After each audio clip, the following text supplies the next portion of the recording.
Welcome back, everyone. For this video, we're going to be predicting the award winners in the NFL. First, let's start with MVP. The reigning MVP, Aaron Rodgers, is not the favorite. That is Peyton Manning at 5-1. But Rodgers should still be one of your top picks at 13-2.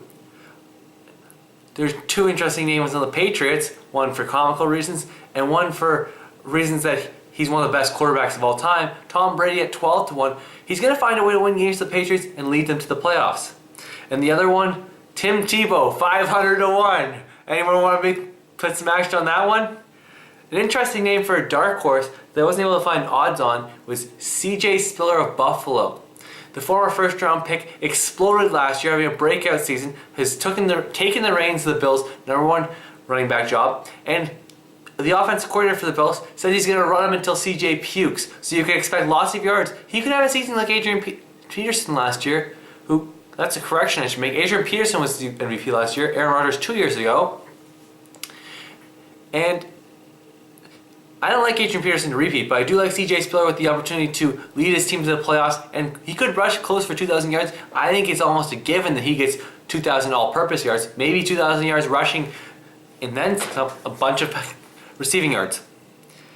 Now let's move to the most passing yards in the NFL. The favorite is Drew Brees at 4-1 with the return of Sean Payton. The offense should be interesting. It could rejuvenate the careers of guys like Darren Sproles. But you really have to think, how much better can that offense get? You still had a lot of guys pack up the yards. Colston, Moore, Jimmy Graham. So you have to wonder, is Brees that much better with Sean Payton? Other guys to consider, Matthew Stafford at 13-2.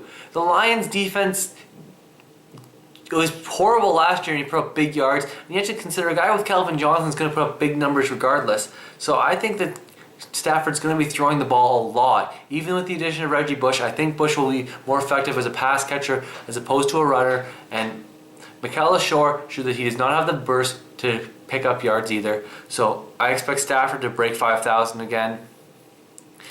Now, a bit of a long shot is second-year quarterback Andrew Luck. He put up 4,500 last year. Who knows what he could do now? Sure, he lost Donnie Avery, but he replaced him with DHB, a great deep threat. It's going to be interesting to see how he does.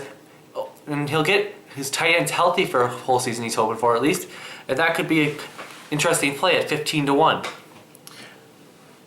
For the rushing title, the defending MVP, Adrian Peterson, is an 11-4 favorite.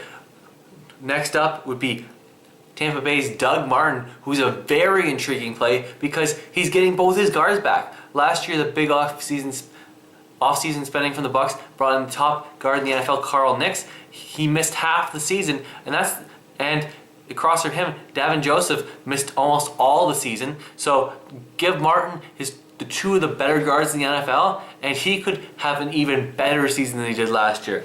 We look now to CJ Spiller, who was mentioned before. I think could have a huge season in Buffalo. They're going to go to him as the #1 on offense.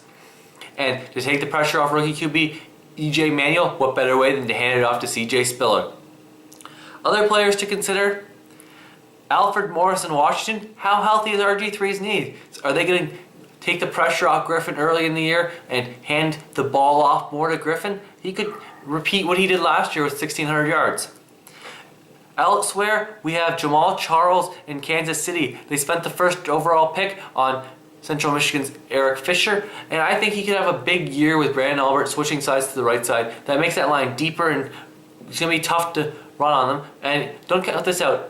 The Raiders' defense lost 3 defensive tackles in Desmond Bryant, Richard Seymour, Tommy Kelly. They played them twice. The Broncos have already lost Von Miller and Elvis Dumervil. Miller will be back after 6 games, but Dumerville's gone on to greener pastures in Baltimore. So they're playing weaker teams in the division in terms of defense, and the San Diego Chargers are not a strong team at all. And at 18-1, the longest shot I have on my board to consider is Chris Johnson. The former CJ2K is looking to have that one amazing season to show if he's still that great back that went for 2,000 yards. The Titans spent big money in the offseason, bringing in Bills left guard Andy Levitre for almost $56 million. And then they spent their first round pick on a guard. So Chance Warmack, they expect to be a physical team at the point of attack. That goes along with already having one of the best left tackles in football. So they should be a run-first team with Jake Locker entering his third year and second as the team's number one quarterback. Let's move to the receiving title, where basically everyone else is playing for second place because Calvin Johnson is the overwhelming favorite and will likely win the title again. He's 5-2 odds. Others to consider, Cincinnati's AJ Green. They don't really have a number 2 option out there, so you have to figure that Green is going to get the ball. He's big, long, fast, and great hands. Elsewhere, Des Bryant in Dallas is a name that, if he stays healthy, can be very successful. He's had some injury problems, including broken fingers, but he's one of the more explosive players in the NFL. Elsewhere, Brandon Marshall had a career year last year in Chicago, and with the addition of offensive guru Mark Trestman from the Canadian Football League's Montreal Alouettes could be in for an even bigger season. Well, some bounce back candidates with high odds are 33-1 Dwayne Bowe. He put up around 800 yards with Matt Castle as his quarterback. Not exactly a very good pass thrower. And he didn't play a full season. If he played a whole season, he could have broken 1,200 easy. And with Alex Smith coming, it's only going to get better for him. Plus, he's got a competent head coach and an offensive head coach in Andy Reid who likes throwing the ball. It could be a big season for Dwayne Bowe. And for a bounce back season in a contract year, I've got Hakeem Nicks at 40-1. He had a great season a few years ago as Eli's number 1 passing target. Now, Victor Cruz, he has to split catches with Victor Cruz, but I think Nicks is going to be back to a dominant force on the outside. Let's move to the rookies. Let's start on the defense this time, and the favorite is Ziggy Ansah of the Detroit Lions. The defensive end out of BYU is the favorite at 6-1, which is a little shocking because he's considered a raw project. So I'm surprised he's that high. I wouldn't put money on him. The player I would put money on is Pittsburgh's Jarvis Jones. He led the SEC in sacks twice. He's a beast, big, strong, fast. He's going to get to the passer. I expect him to win the award easily. Other names to look at are guys who are going to get tackles. And the guys who are going to get tackles are going to be those middle linebackers. So I expect second round pick Manti Te'o to get a lot of votes, regardless of having an imaginary girlfriend or not. Elsewhere, St. Louis drafted Alec Ogletree, Jarvis Jones' college teammate at Georgia, and he is going to rack up the tackles next to James Laurinaitis on an improved Rams defense. Now let's move to the offensive side of the ball, where the favorite is Tavon Austin of the Rams at 5-1. The explosive West Virginia playmaker can make plays, running reverses, going deep, catching short passes and taking them for a run. His defenders cannot catch him, and then he's an impact in the return game.